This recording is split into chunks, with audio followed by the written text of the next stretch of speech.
અંકલેશ્વર જીઆઈડીસીમાં આવેલી જાણીતી દવા બનાવતી કંપની કેડિલા ફાર્માસ્યુટિકલ્સમાં બપોરના સુમારે એકાએક થયેલા પ્રચંડ બ્લાસ્ટને પગલે અફરાતફરીનો માહોલ સર્જાયો હતો.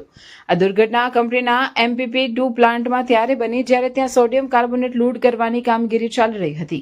કેમિકલ લોડિંગની પ્રક્રિયા દરમિયાન અચાનક થયેલા ધડાકા સાથે પ્લાન્ટમાં ભીષણ આગ ફાટી નીકળી હતી, જેમાં ત્યાં ફરજ બજાવી રહેલા 2 કામદારો ગંભીર રીતે દાઝી ગયા હતા.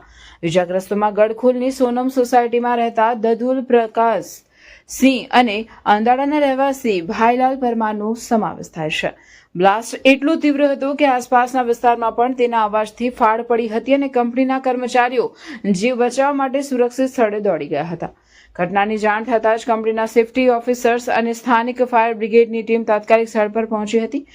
ફાયર ફાઈટરોએ ભારે જહેમત બાદ આગ પર કાબુ મેળવ્યો હતો, પરંતુ ત્યાં સુધીમાં પ્લાન્ટમાં મશીનરીને વ્યાપક નુકસાન પહોંચ્યું હતું. ગંભીર રીતે દાઝેલા બંને શ્રમિકોની લોહીલુહાણ હાલતમાં પ્રથમ ભરૂચની ખાનગી હોસ્પિટલમાં ખસેડવામાં આવ્યા હતા, પરંતુ તેમની શારીરિક સ્થિતિ અત્યંત નાજુક જણાતા અને શરીરનો મોટો ભાગ દાઝી ગયો હોવાથી તબીબોની સલાહ મુજબ તેમને તાત્કાલિક વધુ સારવાર અર્થે વડોદરાની સ્પેશિયાલિસ્ટ હોસ્પિટલમાં રિફર કરવામાં આવ્યા છે. હાલમાં બંને કામદારો જીવન મરણ વચ્ચે ઝોલા ખાઈ રહ્યા હોવાનું જાણવા મળ્યું છે.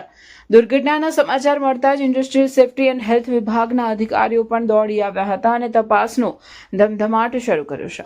પ્રાથમિક દ્રષ્ટિએ કેમિકલ રિએક્શન અથવા લોડિંગ પ્રક્રિયામાં ક્ષતિ હોવાની આશંકા સેવાઈ રહી છે, પરંતુ ચોક્કસ કારણ FSL અને ટેકનિકલ તપાસ બાદ જ સ્પષ્ટ થશે.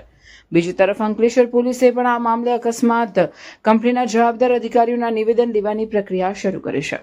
ઔદ્યોગિક નગરીમાં વારંવાર બનતી આવી આગની ઘટનાઓએ ફરી એકવાર શ્રમિકોની સુરક્ષા અને કંપનીઓના સેફટી ઓડિટ સામે ગંભીર સવાલો ઉભા કર્યા છે.